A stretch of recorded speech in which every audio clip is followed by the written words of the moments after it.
ವೀಕ್ಷಕರೇ, ನಿಮ್ಮೆಲ್ಲರಿಗೂ ದೈವಾನ್ವೇಷಣೆ ಸತ್ಯವೇದ ಅಧ್ಯಯನ ಕಾರ್ಯಕ್ರಮಕ್ಕೆ ಪ್ರೀತಿಯ ಸುಸ್ವಾಗತ. ಒಬ್ಬ ಭಕ್ತನು ಹೇಳುತ್ತಾನೆ, ನಿನ್ನ ಧರ್ಮಶಾಸ್ತ್ರವು ನನಗೆ ಆನಂದಕರವಾಗಿದ್ದರೆ ನನಗೊದಗಿದ ಆಪತ್ತಿನಲ್ಲಿ ಹಾಳಾಗಿ ಹೋಗುತ್ತಿದ್ದೆನು ಎಂಬುದಾಗಿ. ಹೌದು, ಜನರು ದೇವರ ವಾಕ್ಯದ ಕಡೆಗೆ ತಿರುಗಿದಾಗ ನಿಜವಾಗಿಯೂ ಪುನರುಜ್ಜೀವನ ಉಂಟಾಗುತ್ತದೆ. ಈ ಸತ್ಯವನ್ನು ತಿಳಿದುಕೊಳ್ಳಲು ಪ್ರಾರ್ಥನಾ ಪೂರ್ವಕವಾಗಿ ಇಂದಿನ ನಮ್ಮ ಅಧ್ಯಯನವನ್ನು ಪ್ರಾರಂಭಿಸೋಣ. ಕಾರ್ಯಕ್ರಮ ವೀಕ್ಷಿಸಿ ಕರೆ ಮಾಡಲು ಮರೆಯದಿರಿ. ಕರ್ತನಲ್ಲಿ ಪ್ರೀತಿಯುಳ್ಳ ಸಹೋದರ ಸಹೋದರಿಯರೇ, ದೇವರು ಮೆಚ್ಚುವ ಕೆಲಸ ಯಾವುದೆಂದರೆ ಆತನು ಕಳಿಸಿಕೊಟ್ಟವನನ್ನು ನೀವು ನಂಬುವುದೇ ಎಂಬುದಾಗಿ ಹೇಳಿದಂಥ ನಮ್ಮ ರಕ್ಷಕನಾದ ಯೇಸು ಕ್ರಿಸ್ತನ ಪರಿಶುದ್ಧವುಳ್ಳ ನಾಮದಲ್ಲಿ ನಿಮ್ಮೆಲ್ಲರಿಗೂ ನನ್ನ ಹೃದಯಪೂರ್ವಕವಾದ ಪ್ರೀತಿಯ ವಂದನೆಗಳು. ಪ್ರೀತಿಯುಳ್ಳ ದೇವಜನರೇ, 2ನೇ ಅರಸುಗಳು ಪುಸ್ತಕದ ಅಧ್ಯಯನದಲ್ಲಿ ನಾವು ಮುಂದೆ ಸಾಗುವಾಗ ಯೆಹೋವಾಷನ ಆಳ್ವಿಕೆಯ ಬಗ್ಗೆ ನೋಡೋಣ. 12ನೇ ಅಧ್ಯಾಯದಲ್ಲಿ ಯೆಹೋವಾಷನ ಆಳ್ವಿಕೆಯನ್ನು ನೋಡುತ್ತೇವೆ. ಮಹಾಯಾಜಕನಾದ ಯೆಹೋಯಾದಾವನು ಅದನ್ನು ನಡೆಸುವನಾಗಿದ್ದನು. ನಾವು ಭಕ್ತಿ ಸಂಜೀವನವೆಂದು ಹೇಳಬಹುದಾದ ದೊಡ್ಡ ಆತ್ಮಿಕ ಚಳುವಳಿಗೆ ಇದು ಮೂಲವಾಯಿತು. ಕರ್ತನಲ್ಲಿ ಪ್ರಿಯರೇ, ಈ ಸಂದರ್ಭದಲ್ಲಿ ನಾವು ಅರಸರ ಪಟ್ಟಿಯನ್ನು ಸ್ವಲ್ಪ ನೋಡೋಣ. ಇಸ್ರಾಯೇಲ್ಯರ ಉತ್ತರದ ರಾಜ್ಯವನ್ನು 19 ಮಂದಿ ಆಳಿದರು. ದಕ್ಷಿಣದ ಯೆಹೂದವನ್ನು 20 ಮಂದಿ ಆಳಿದರು.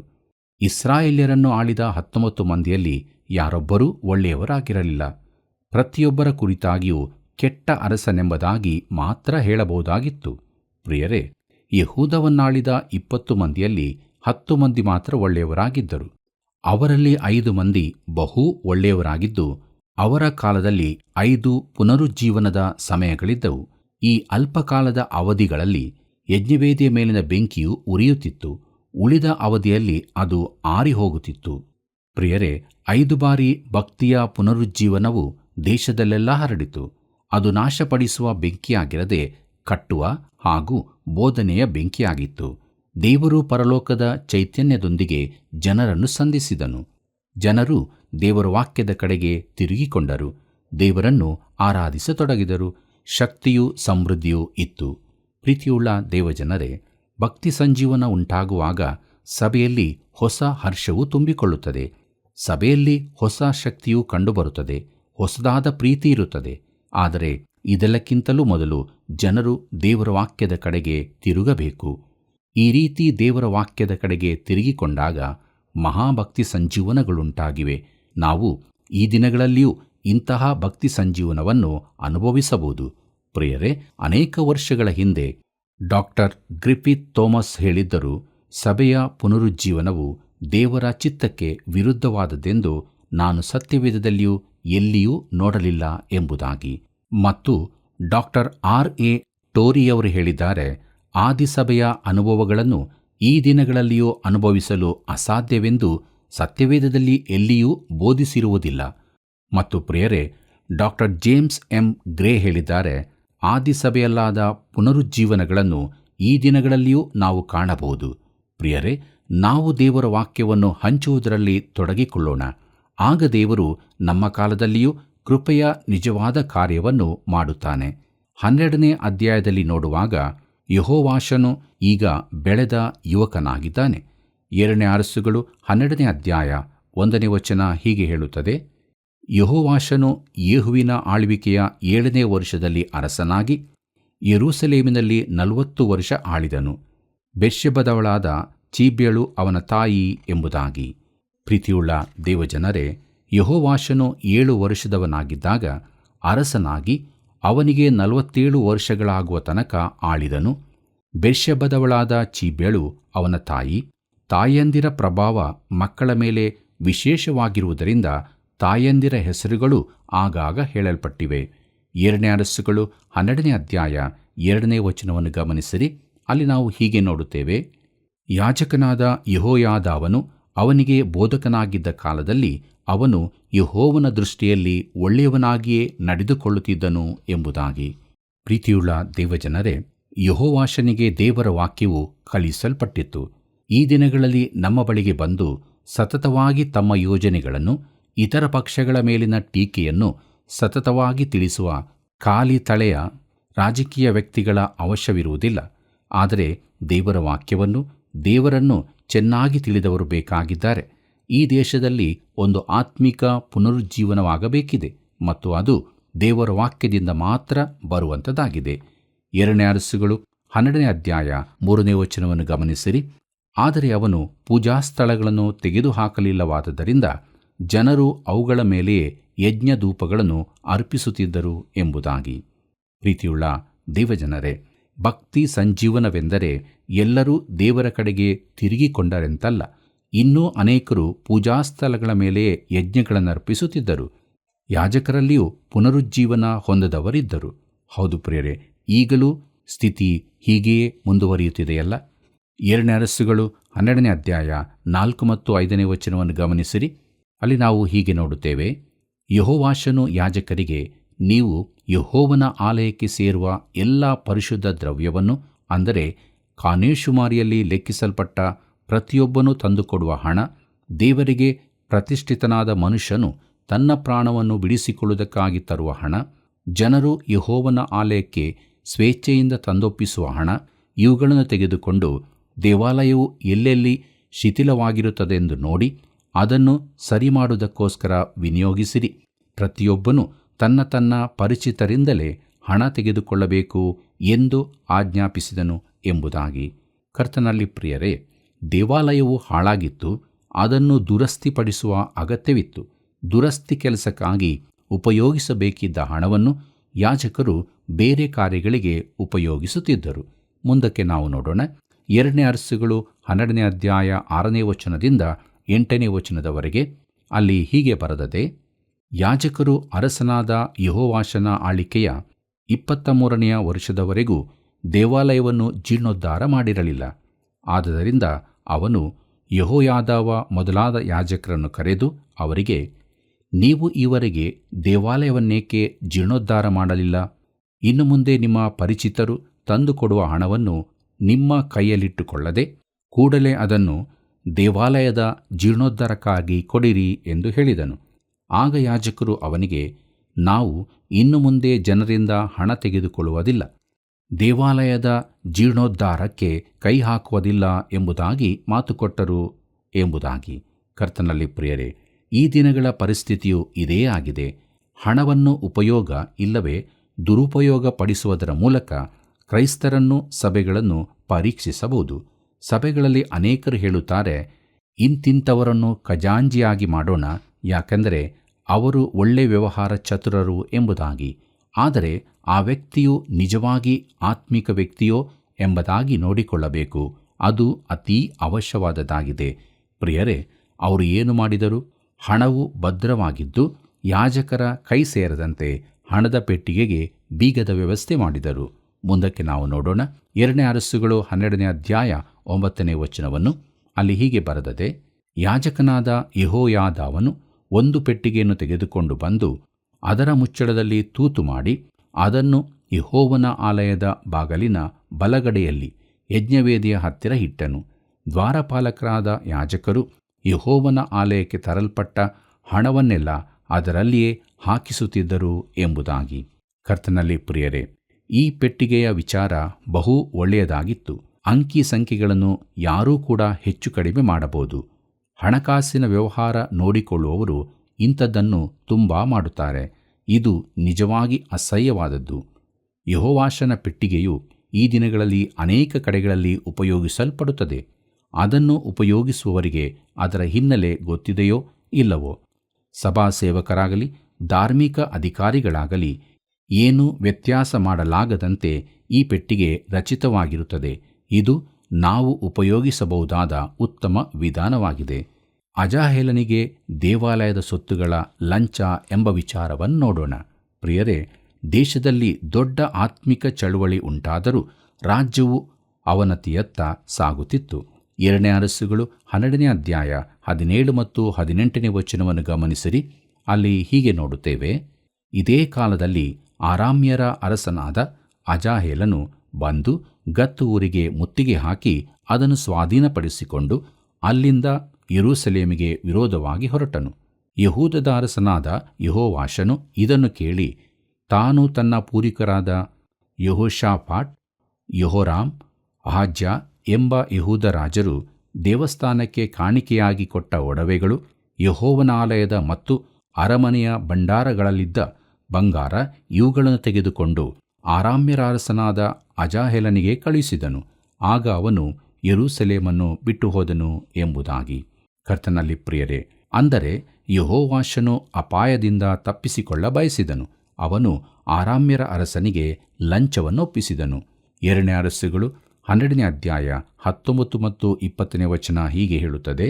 ಯೆಹೋವಾಷನ ಉಳಿದ ಚರಿತ್ರೆಯು, ಅವನ ಎಲ್ಲಾ ಕೃತ್ಯಗಳು ಯೆಹೂದ ರಾಜಕಾಲ ವೃತ್ತಾಂತ ಎಂಬ ಗ್ರಂಥದಲ್ಲಿ ಬರೆದಿರುತ್ತವೆ.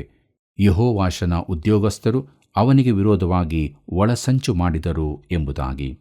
ಕರ್ತನಲ್ಲಿ ಪ್ರಿಯರೇ, ಈ ಭಕ್ತಿ ಪುನರುಜ್ಜೀವನದ ಕುರಿತಾಗಿ ನಾವು ಮುಂದೆ ಪೂರ್ವಕಾಲ ವೃತ್ತಾಂತದ 2 ಪುಸ್ತಕಗಳನ್ನು ಅಭ್ಯಾಸ ಮಾಡುವಾಗ ಹೆಚ್ಚು ತಿಳಿದುಕೊಳ್ಳಲಿದ್ದೇವೆ.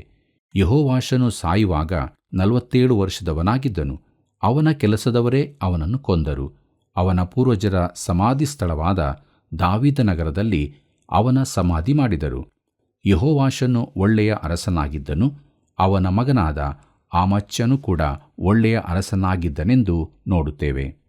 ಕರ್ತನಲ್ಲಿ ಪ್ರಿಯರೇ, ಇಲ್ಲಿಯವರೆಗೆ 2ನೇ ಅರಸುಗಳ ಪುಸ್ತಕದ 12ನೇ ಅಧ್ಯಾಯದ ಧ್ಯಾನವನ್ನು ಮಾಡಿ ಮುಗಿಸಿದ್ದೇವೆ.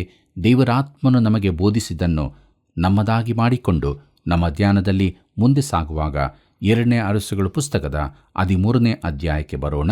ಇದರ ಮುಖ್ಯ ಪ್ರಸ್ತಾಪ ಎಲೀಷನ ಕೊನೆಯ ಕಾರ್ಯಗಳು ಎಂಬುದಾಗಿದೆ. ಪ್ರಿಯರೇ, ಈ ಭಾಗವು ಸ್ವಲ್ಪ ಕಟುವಾದ ವಾಕ್ಯ ಭಾಗವಾಗಿದೆ. ಆದರೂ ನಮಗೆ ಅದರಿಂದ ಪಾಠ ಕಲಿಯಲಿಕ್ಕಿರುತ್ತದೆ. ದೇಶವನ್ನಾಳುವವರಿಗೆ ಇದು ಸೂಕ್ತವಾದದ್ದಾಗಿದೆ. ನಾವು ಇಸ್ರಾಯೇಲ್ಯರ ಮತ್ತು ಯೆಹೂದ್ಯರ 2 ರಾಜ್ಯಗಳನ್ನು ನೋಡುತ್ತಾ ಹೋಗುತ್ತಿದ್ದೇವೆ. ಉತ್ತರದಲ್ಲಿ 10 ಕುಲಗಳು ಸೇರಿ ಉತ್ತರ ರಾಜ್ಯವಾಗಿದೆ. ದಕ್ಷಿಣದಲ್ಲಿ ಯೆಹೂದ ಮತ್ತು ಬೆನ್ಯಾಮೀನ್ ಕುಲಗಳವರು ಸೇರಿ ದಕ್ಷಿಣದ ರಾಜ್ಯವಾಗಿದೆ. ದಕ್ಷಿಣದಲ್ಲಿ ದಾವೀದನ ವಂಶಜರು ಆಳುತ್ತಾ ಬಂದರು. ಈ ವಂಶವೇ ಮುಂದಕ್ಕೆ ಹೊಸ ಒಡಂಬಡಿಕೆಯವರೆಗೂ ಮುಂದುವರಿಯುತ್ತದೆ. ಯೇಸು ಕ್ರಿಸ್ತನ ಜನನದವರೆಗೆ ಕೂಡ ದಾವೀದನ ಮನೆಯವರೊಂದಿಗೆ ಮದುವೆಯಾದ ಅಹಾಬ ಇಜಬೇಲರ ಮಗಳಾದ ಅತಲ್ಯಳಿಂದ ದಾವೀದನ ವಂಶವು ಮುಗಿದು ಹೋಗುವ ಅಂತ್ಯಕ್ಕೆ ಬಂದಿತ್ತು. ಪ್ರೀತಿಯುಳ್ಳ ದೇವಜನರೇ, ಯೆಹೋವಾಹಾಜನು ಇಸ್ರಾಯೇಲ್ಯರನ್ನು ಆಳಿದ್ದು ಎಂಬ ವಿಚಾರವನ್ನು ನೋಡೋಣ. ಯೇಹುವಿನ ಮಗನಾದ ಯೆಹೋವಾಹಾಜನು ಇಸ್ರಾಯೇಲ್ಯರನ್ನು 17 ವರ್ಷ ಆಳಿದನೆಂದು 13ನೇ ಅಧ್ಯಾಯದಲ್ಲಿ ನೋಡುತ್ತೇವೆ. ಅವನು ಯಾರೊಬ್ಬಾಮನ ಪಾಪದ ಮಾರ್ಗದಲ್ಲೇ ನಡೆದನು. ಅವನ ಆಳ್ವಿಕೆಯ ಕುರಿತಾಗಿ ಯಾವ ವಿಶೇಷ ಗಮನಾರ್ಹವಾದ ಸಂಗತಿಗಳೇನೂ ಇರುವುದಿಲ್ಲ. ಪಾಪವು ಜೀವಿತಕ್ಕೆ ಉತ್ಸಾಹವನ್ನು ತರುತ್ತದೆಂದು ಅನೇಕರು ಭಾವಿಸುತ್ತಾರೆ. ಆದರೆ ಸ್ವಲ್ಪ ಕಾಲದ ಬಳಿಕ ಪಾಪವು ಅತ್ಯಂತ ಅನಾಸಕ್ತಿಯ ಸಂಗತಿಯಾಗುತ್ತದೆ.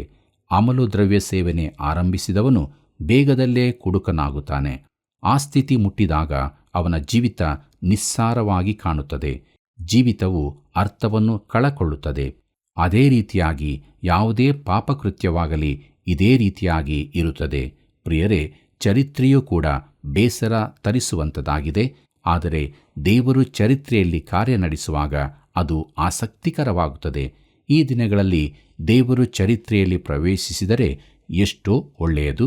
ಪ್ರೀತಿಯುಳ್ಳ ದೇವಜನರೇ, 2ನೇ ಅರಸುಗಳು 13ನೇ ಅಧ್ಯಾಯ ಮೊದಲಿನ 2 ವಚನಗಳನ್ನು ಗಮನಿಸಿರಿ. ಅಲ್ಲಿ ನಾವು ಹೀಗೆ ನೋಡುತ್ತೇವೆ. ಯೆಹೂದದ ಅರಸನು ಅಹಾಜ್ಯನ ಮಗನೂ ಆದ ಯೆಹೋವಾಷನ ಆಳಿಕೆಯ 23ನೆಯ ವರ್ಷದಲ್ಲಿ ಯೇಹುವಿನ ಮಗನಾದ ಯೆಹೋವಾಹಾಜನು ಇಸ್ರಾಯೇಲ್ಯರ ಅರಸನಾಗಿ ಸಮಾರ್ಯದಲ್ಲಿ 17 ವರ್ಷ ಆಳಿದನು. ಅವನು ಇಸ್ರಾಯೇಲ್ಯರನ್ನು ಪಾಪಕ್ಕೆ ಪ್ರೇರಿಸಿದ ನೇಬಾಟನ ಮಗನಾದ ಯಾರೊಬ್ಬಾಮನ ಮಾರ್ಗವನ್ನು ಬಿಡದೆ ಯೆಹೋವನ ದೃಷ್ಟಿಯಲ್ಲಿ ದ್ರೋಹಿಯಾದನು ಎಂಬುದಾಗಿ. ಕರ್ತನಲ್ಲಿ ಪ್ರಿಯರೇ, ಇಸ್ರಾಯೇಲ್ಯರಲ್ಲಿ ಬಸವನ ಪೂಜೆಯನ್ನು ಪ್ರಾರಂಭಿಸಿದವನು ಯಾರೊಬ್ಬಾಮನು. ಅವನು ಇಸ್ರಾಯೇಲ್ಯರನ್ನು ನಿಜದೇವರ ಆರಾಧನೆಯಿಂದ ದೂರ ಮಾಡಿ ಪಾಪಕ್ಕೆ ನಡೆಸಿದನು. ಅಹಾಬನು ಇಜಬೇಳಲು ಆಳ್ವಿಕೆಗೆ ಬಂದಾಗ ಅವರು ಅದಕ್ಕಿಂತಲೂ ಹೆಚ್ಚಿನ ಕೆಟ್ಟತನಕ್ಕೆ ಇಳಿದರು. ಅವರು ಬಾಳನ ಪೂಜೆಯನ್ನು ಸತತವಾಗಿ ನಡೆಸಿದರು. ಅದು ನಿಜವಾಗಿ ಸೈತಾನನಿಗೆ ಸಂಬಂಧಿಸಿದ್ದು. ಪ್ರಿಯರೇ, ಯೆಹೋವಾಹಾಜನು ತನ್ನ ತಂದೆಯಾದ ಯೇಹುವಿನಂತೆ ಬಾಳನನ್ನು ಆರಾಧಿಸಲು ಹೋಗದೆ ಅಹಾಬ ಇಜಬೇಲರಷ್ಟು ಪಾಪಕೃತ್ಯಗಳನ್ನು ನಡೆಸದಿದ್ದರೂ ಕೂಡ ಯಾರೊಬ್ಬಾಮನ ಮಾರ್ಗದಲ್ಲಿ ನಡೆದು ಕೆಟ್ಟವನಾದನು. ಪ್ರೀತಿಯುಳ್ಳ ಸಹೋದರ ಸಹೋದರಿಯರೇ, ಮುಂದಕ್ಕೆ ನಾವು ನೋಡುತ್ತೇವೆ. ಯೆಹೋವ ಹಾಜನ ಪಶ್ಚಾತ್ತಾಪ ಎಂಬುದಾಗಿ. ಪ್ರಿಯರೇ, ಇಸ್ರಾಯೇಲ್ಯರು ಪಾಪ ಮಾಡಿದ್ದರಿಂದ ದೇವರು ಆರಾಮ್ಯರನ್ನು ಅವರಿಗೆ ವಿರೋಧವಾಗಿ ನಡೆಸಿದನು. 2 ಅರಸುಗಳು 13ನೇ ಅಧ್ಯಾಯ 3 ಮತ್ತು 4ನೇ ವಚನವನ್ನು ಗಮನಿಸಿರಿ. ಅಲ್ಲಿ ನಾವು ಹೀಗೆ ನೋಡುತ್ತೇವೆ: ಆದುದರಿಂದ ಯೆಹೋವನು ಇಸ್ರಾಯೇಲ್ಯರ ಮೇಲೆ ಕೋಪಗೊಂಡು ಅವರನ್ನು ಆರಾಮ್ಯರ ಅರಸನಾದ ಹಜಾಯೇಲನ ಕೈಗೂ ಅವನ ಮಗನಾದ ಬೆನಹದದನ ಕೈಗೂ ಒಪ್ಪಿಸಿದನು. ಅವರು ಯೆಹೋವ ಹಾಜನ ಜೀವಮಾನದಲ್ಲೆಲ್ಲ ಇವರ ಕೈಯಲ್ಲಿದ್ದರು. ಯೆಹೋವ ಹಾಜನು ಯೆಹೋವನಿಗೆ ಮೊರೆಯಿಟ್ಟನು. ಆತನು ಅವನ ಮೊರೆಯನ್ನು ಲಾಲಿಸಿ ಆರಾಮ್ಯರ ಅರಸನಿಂದ ಬಹಳವಾಗಿ ಬಾಧಿಸಲ್ಪಟ್ಟ ಇಸ್ರಾಯೇಲ್ಯರ ಮೇಲೆ ಕಟಾಕ್ಷವಿಟ್ಟು ಅವರಿಗೆ ಒಬ್ಬ ರಕ್ಷಕನನ್ನು ಅನುಗ್ರಹಿಸಿದನು ಎಂಬುದಾಗಿ. ಕರ್ತನಲ್ಲಿ ಪ್ರಿಯರೇ, ಯೆಹೋವ ಹಾಜನು ತಾನು ಅಪಾಯದಲ್ಲಿದ್ದೇನೆಂದು ತಿಳುಕೊಂಡನು. ಭಯದಿಂದಾಗಿ ಅವನು ದೇವರ ಕಡೆಗೆ ತಿರುಗಿಕೊಂಡನು. 2 ಅರಸುಗಳು 13ನೇ ಅಧ್ಯಾಯ 5ನೇ ವಚನ ಹೀಗೆ ಹೇಳುತ್ತದೆ: ಇವನ ಮುಖಾಂತರವಾಗಿ ಅವರು ಆರಾಮ್ಯರ ಕೈಯಿಂದ ಬಿಡುಗಡೆಯಾಗಿ ಮುಂಚಿನಂತೆ ತಮ್ಮ ತಮ್ಮ ಮನೆಗಳಲ್ಲಿ ಸುರಕ್ಷಿತರಾಗಿ ವಾಸಿಸುವರಾದರು ಎಂಬುದಾಗಿ. ಕರ್ತನಲ್ಲಿ ಪ್ರಿಯರೇ, ದೇವರು ಎಷ್ಟು ದಯಾಭರಿತನೆಂಬುದನ್ನು ಗಮನಿಸಿರಿ. ಅರಸನು ದೇವರಿಗೆ ಮೊರೆಯಿಟ್ಟ ಕೂಡಲೇ ದೇವರು ಉತ್ತರ ಕೊಟ್ಟನು. ಅವರನ್ನು ಆರಾಮ್ಯರ ಕೈಯಿಂದ ಬಿಡಿಸಿದನು. ಪ್ರಿಯರೇ, ಅನೇಕ ಬಾರಿ ದೇವರು ಎಷ್ಟು ಒಳ್ಳೆಯವನು ಎಂಬುದನ್ನು ನಾವು ತಿಳಿಯದೇ ಹೋಗುತ್ತೇವೆ. ಆತನು ನಿಜವಾಗಿ ಎಷ್ಟೋ ಅದ್ಭುತನೂ ಆಗಿದ್ದಾನೆ. 2 ಅರಸುಗಳು 13ನೇ ಅಧ್ಯಾಯ 6 ಮತ್ತು 7ನೇ ವಚನ ಹೀಗೆ ಹೇಳುತ್ತದೆ: ಆದರೂ ಅವರು ತಮ್ಮನ್ನು ಪಾಪಕ್ಕೆ ಪ್ರೇರಿಸಿದ ಯಾರೊಬ್ಬಾಮನ ಮನೆಯವರ ಮಾರ್ಗದಲ್ಲಿ ನಡೆದರು, ಅದನ್ನು ಬಿಡಲೇ ಇಲ್ಲ. ಸಮಾರ್ಯದಲ್ಲಿ ಆಶೇರ ವಿಗ್ರಹ ಸ್ತಂಭವು ಇದ್ದೇ ಇತ್ತು. ಯೆಹೋವ ಹಾಜನಿಗೆ 50 ಮಂದಿ ರಾಹುತರು, 10 ರಥಗಳು, 10,000 ಮಂದಿ ಕಾಳಾಳುಗಳು ಮಾತ್ರ ಉಳಿದರು. ಆರಾಮ್ಯರ ಅರಸನು ಬೇರೆ ಎಲ್ಲರನ್ನು ಸಂಹರಿಸಿ ಕಣದ ಧೂಳಿನಂತೆ ಮಾಡಿದನು ಎಂಬುದಾಗಿ. ಕರ್ತನಲ್ಲಿ ಪ್ರಿಯರೇ, ಯೆಹೋವ ಹಾಜನ ಜೀವಿತದಲ್ಲಿ ದೇವರು ತೋರಿಸಿದ ಒಳ್ಳೆಯತನವನ್ನು ನಾವು ನೋಡುತ್ತೇವೆ. ಅರಸನು ದೇವರಿಗೆ ಮೊರೆಯಿಟ್ಟಾಗ ಆತನು ಸದುತ್ತರವನ್ನು ದಯಪಾಲಿಸಿದನು. ಆದರೆ ಅರಸನು ಅವನ ಜನರು ಪಾಪದಲ್ಲಿ ಮುಂದುವರಿದು ವಿಗ್ರಹಾರಾಧನೆಯನ್ನು ಮುಂದುವರಿಸಿದರು. ಆರಾಮ್ಯರ ಅರಸನ ಹೊಡೆತದಿಂದಾಗಿ ಯೆಹೋವ ಹಾಜನ ಸೈನ್ಯವು ಕ್ಷೀಣಿಸಲ್ಪಟ್ಟು ಅವನು ತನ್ನ ರಾಜ್ಯಕ್ಕಾಗಿ ಮುಂದೆ ಯುದ್ಧ ಮಾಡಲಾರದವನಾದನು. ಪ್ರೀತಿಯುಳ್ಳ ದೇವಜನರೇ, 2 ಅರಸುಗಳು 13ನೇ ಅಧ್ಯಾಯ 8 ಮತ್ತು 9ನೇ ವಚನವನ್ನು ಗಮನಿಸಿರಿ. ಅಲ್ಲಿ ಹೀಗೆ ಬರೆದದೆ: ಯೆಹೋವ ಹಾಜನ ಉಳಿದ ಚರಿತ್ರೆಯು ಅವನ ಶೂರಕೃತ್ಯಗಳ ವಿವರವು ಇಸ್ರಾಯೇಲ್ ರಾಜಕಾಲ ವೃತ್ತಾಂತ ಎಂಬ ಗ್ರಂಥದಲ್ಲಿ ಬರೆದಿರುತ್ತವೆ. ಅವನು ಪಿತೃಗಳ ಬಳಿಗೆ ಸೇರಲು ಅವನ ಶವವನ್ನು ಸಮಾರ್ಯದಲ್ಲಿ ಸಮಾಧಿ ಮಾಡಿದರು. ಅವನಿಗೆ ಬದಲಾಗಿ ಅವನ ಮಗನಾದ ಯೋವಾಷನು ಅರಸನಾದನು ಎಂಬುದಾಗಿ. ಕರ್ತನಲ್ಲಿ ಪ್ರೀತಿಯುಳ್ಳ ಸಹೋದರ ಸಹೋದರಿಯರೇ, ಯೆಹೋವ ಹಾಜನ ಮರಣವಾಯಿತು. ಇದು ರಾಜರ ವೃತ್ತಾಂತ. ಅರಸನು ಮೃತನಾದನು. ಮುಂದಕ್ಕೆ ನೋಡುತ್ತೇವೆ, ಯೆಹೋವಾಷನು ಇಸ್ರಾಯೇಲ್ಯರನ್ನು ಆಳಿದ್ದು ಎಂಬುದಾಗಿ. ಉತ್ತರದ ರಾಜ್ಯಕ್ಕೆ ಇನ್ನೊಬ್ಬ ಅರಸನು ಬರುತ್ತಾನೆ. 2 ಅರಸುಗಳು 13ನೇ ಅಧ್ಯಾಯ 10ನೇ ವಚನ ಹೀಗೆ ಹೇಳುತ್ತದೆ: ಯೆಹೂದದ ಅರಸನಾದ ಯೆಹೋವಾಷನ ಆಳಿಕೆಯ 37ನೇ ವರ್ಷದಲ್ಲಿ ಯೆಹೋವ ಹಾಜನ ಮಗನಾದ ಯೋವಾಷನು ಇಸ್ರಾಯೇಲ್ಯರ ಅರಸನಾಗಿ ಸಮಾರ್ಯದಲ್ಲಿ 16 ವರ್ಷ ಆಳಿದನು ಎಂಬುದಾಗಿ. ಕರ್ತನಲ್ಲಿ ಪ್ರಿಯರೇ, ಈ 2 ರಾಜ್ಯಗಳಲ್ಲಿನ ಅರಸರ ಹೆಸರುಗಳು ಒಂದೇ ರೀತಿಯಾಗಿ ಕಾಣುವುದರಿಂದ ನಮಗೆ ಗಲಿಬಿಲಿಯುಂಟಾಗುತ್ತದೆ. ಯಾರು ಅರಸನಾಗಿದ್ದಾನೆ, ಯಾವ ರಾಜ್ಯಕ್ಕೆ, ಆಳಿಕೆಯ ವಿವರ ಇವೆಲ್ಲವೂ ಅರ್ಥವಾಗದಂತಿರುತ್ತದೆ. ಆದರೆ ನಮಗೆ ಗೊತ್ತಿಲ್ಲವಾದರೂ ದೇವರು ಉದ್ದೇಶಪೂರ್ವಕವಾಗಿ ಹಾಗೆ ಮಾಡಿರಬಹುದು. ಆತನ ಆಲೋಚನೆಗಳು ನಮ್ಮ ಆಲೋಚನೆಗಳು ಅಲ್ಲ. ಪ್ರೀತಿಯುಳ್ಳ ದೇವಜನರೇ, ಕೊನೆಯದಾಗಿ ನಾವು 2 ಅರಸುಗಳು 13ನೇ ಅಧ್ಯಾಯ 11ನೇ ವಚನವನ್ನು ಗಮನಿಸೋಣ. ಅಲ್ಲಿ ಹೀಗೆ ಬರೆದದೆ: ಇವನು ಇಸ್ರಾಯೇಲ್ಯರನ್ನು ಪಾಪಕ್ಕೆ ಪ್ರೇರಿಸಿದ ನೇಬಾಟನ ಮಗನಾದ ಯಾರೊಬ್ಬಾಮನ ಮಾರ್ಗವನ್ನು ಬಿಡದೆ ಯೆಹೋವನ ದೃಷ್ಟಿಯಲ್ಲಿ ದ್ರೋಹಿಯಾದನು ಎಂಬುದಾಗಿ. ಕರ್ತನಲ್ಲಿ ಪ್ರಿಯರೇ, ಯಾರೊಬ್ಬಾಮನು ಪಾಪದ ಮಟ್ಟವಾಗಿದ್ದನು. ಒಬ್ಬ ಅರಸನು ಅವನ ಪಾಪದ ಮಟ್ಟಕ್ಕೆ ತಲುಪಿದಾಗ ದೇವರು ಯಾವಾಗಲೂ ದಂಡಿಸುತ್ತಿದ್ದನು. ಕರ್ತನಲ್ಲಿ ಪ್ರೀತಿಯುಳ್ಳ ದೇವಜನರೇ, ದೇವರ ವಾಕ್ಯವು ನಾವು ಅಧ್ಯಯನ ಮಾಡಿದ್ದೇವೆ. ದೇವರಾತ್ಮನು ನಮ್ಮ ಸಂಗಡ ಮಾತನಾಡಿದ್ದಾನೆ ಅಲ್ಲವೋ? ಹೌದು. ದೇವರು ನಮಗೆ ತಿಳಿಸಿದಂಥ ಸತ್ಯಕ್ಕೆ ನಾವು ವಿಧೇಯರಾಗೋಣ. ನಮ್ಮ ಜೀವಿತದಲ್ಲಿ ಪಾಪದಿಂದ ಬಿಡುಗಡೆ ಹೊಂದಿದವರಾಗೋಣ. ಯಾಕಂದರೆ ಪಾಪದಲ್ಲೇ ಇರುವುದಾದರೆ ಒಂದು ದಿವಸ ನಾವು ದೇವರ ದಂಡನೆಗೆ ಒಳಗಾಗುತ್ತೇವೆ. ಆದ್ದರಿಂದ ಕೃಪಾ ಸಮಯ ನಮ್ಮ ಬಳಿ ಇರುವಾಗ ಹಿಂದೆ ರಕ್ಷಕನಾದ ಯೇಸು ಕ್ರಿಸ್ತನಿಗೆ ನಮ್ಮನ್ನು ಒಪ್ಪಿಸಿಕೊಟ್ಟವರಾಗಿ ನಮ್ಮ ಪಾಪ ಅಪರಾಧಗಳನ್ನು ಒಪ್ಪಿಕೊಂಡು ಅವುಗಳಿಂದ ಬಿಡುಗಡೆ ಹೊಂದಿ ನಿತ್ಯ ಜೀವದ ನಿರೀಕ್ಷೆಯಲ್ಲಿ ಪರಲೋಕ ರಾಜ್ಯದ ಬಾಧ್ಯಸ್ಥಿಕೆ ಎದುರು ನೋಡುತ್ತಾ ನಮ್ಮ ಮುಂದಿರುವಂಥ ಜೀವದ ಮಾರ್ಗದಲ್ಲಿ ಮುಂದೆ ಮುಂದೆ ಸಾಗೋಣ. ಹೀಗಾಗುವಂತೆ ದೇವರು ತಾನು ನಮಗೆ ಸಹಾಯ ಮಾಡಿ ನಡೆಸಲಿ. ಕರ್ತನ ಕೃಪೆಯು ಸದಾ ನಿಮ್ಮ ಸಂಗಡ ಇರಲಿ. ಪ್ರಿಯರೇ, ಯೆಹೂದ್ಯರ ಅರಸನಾದ ಯೆಹೋವಾಷನಿಗೆ ದೇವರ ವಾಕ್ಯವು ಕಲಿಸಲ್ಪಟ್ಟಿತು. ಅವನು ಒಳ್ಳೆಯ ಅರಸನಾಗಿದ್ದನು ಎಂಬುದಾಗಿ ತಿಳಿದುಕೊಂಡೆವು. ದೇವರು ತನ್ನ ಜನರಿಗೆ ದಯೆ ತೋರಿಸಿದರೂ ಕೂಡ ಅವರು ತಿರುಗಿ ತಿರುಗಿ ಆತನಿಗೆ ಅವಿಧೇಯರಾದರು. ದೇವರು ಎಂದಿಗೂ ತಿರಸ್ಕಾರ ಸಹಿಸುವುದಿಲ್ಲ. ಆದ್ದರಿಂದ ನಾವು ದೇವರ ವಾಕ್ಯಕ್ಕೆ ವಿಧೇಯರಾಗಬೇಕು. ಈ ರೀತಿಯ ಜೀವಿತವು ನಮ್ಮನ್ನು ಆತ್ಮಿಕವಾಗಿ ಬಲಪಡಿಸಿ ದೇವರ ಆಶೀರ್ವಾದವನ್ನು ಹೊಂದಿಕೊಳ್ಳಲು ಸಹಾಯ ಮಾಡುತ್ತದೆ. ಬನ್ರಿ, ಈಗ ಕಣ್ಗಳನ್ನು ಮುಚ್ಚಿ ನಾವು ಪ್ರಾರ್ಥನೆಯನ್ನು ಮಾಡೋಣ. ಕೃಪೆಯಲ್ಲಿ ಐಶ್ವರ್ಯವುಳ್ಳಂಥ ನಮ್ಮ ಪರಲೋಕದ ತಂದೆಯಾದ ದೇವರೇ, ಇಷ್ಟೊಂದು ಒಳ್ಳೆಯ ಸಮಯವನ್ನು ನಮಗೆ ಅನುಗ್ರಹಿಸಿದ್ದಿ. ಈ ನಮ್ಮ ಕಾರ್ಯಕ್ರಮವನ್ನು ವೀಕ್ಷಿಸುತ್ತಿರುವಂಥ ಪ್ರತಿಯೊಬ್ಬ ವೀಕ್ಷಕ ಬಾಂಧವರನ್ನು ಆಶೀರ್ವದಿಸು. ದೇವರ ವಾಕ್ಯಗಳನ್ನು ನಮಗೆ ಅನುಗ್ರಹಿಸಿಕೊಟ್ಟಿದ್ದಿ. ನಿನಗೆ ವಿಧೇಯರಾಗಿ ಜೀವಿಸುವಂತೆ ಕೃಪೆ ಮಾಡು. ವಿಧೇಯರಾದರೆ ನಾವು ಎಲ್ಲ ಆಶೀರ್ವಾದಗಳನ್ನು ಹೊಂದುವವರಾಗಿದ್ದೇವೆ. ಓ ಕರ್ತನೆ, ಪ್ರಿಯ ವೀಕ್ಷಕರನ್ನು ಆಶೀರ್ವದಿಸಿ ನಿನ್ನ ವಾಕ್ಯದಲ್ಲಿ ನಡೆಯಲಿಕ್ಕಾಗುವಂತೆ ಕೃಪೆಯನ್ನು ಅನುಗ್ರಹಿಸು. ಅವರ ಪ್ರತಿಯೊಂದು ಕೊರತೆಗಳನ್ನು ನೀಗಿಸಿ ನಿನ್ನ ಸನಾತನ ಮಾರ್ಗದಲ್ಲಿ ನಡೆಸಬೇಕೆಂದು ಯೇಸುವಿನ ಮಧುರವಾದಂಥ ನಾಮದಲ್ಲಿ ಬೇಡಿ ಹೊಂದಿದ್ದೇವೆ ತಂದೆಯೇ, ಆಮೆನ್. ಆತ್ಮೀಯ ವೀಕ್ಷಕರೇ, ಇಂದಿನ ಕಾರ್ಯಕ್ರಮದಲ್ಲಿ ಪುನರುಜ್ಜೀವನದ ಬಗ್ಗೆ ತಿಳಿದ ನಾವು ಇತರರು ಕೂಡ ನೂತನ ಸೃಷ್ಟಿಗಳಾಗಲು ಕಾರ್ಯಕ್ರಮದ ಅಭಿವೃದ್ಧಿಗಾಗಿ ಹಿಂದೆ ಕರೆ ಮಾಡಿರಿ. ಮತ್ತೆ ಭೇಟಿಯಾಗೋಣವಾ? ವಂದನೆಗಳು.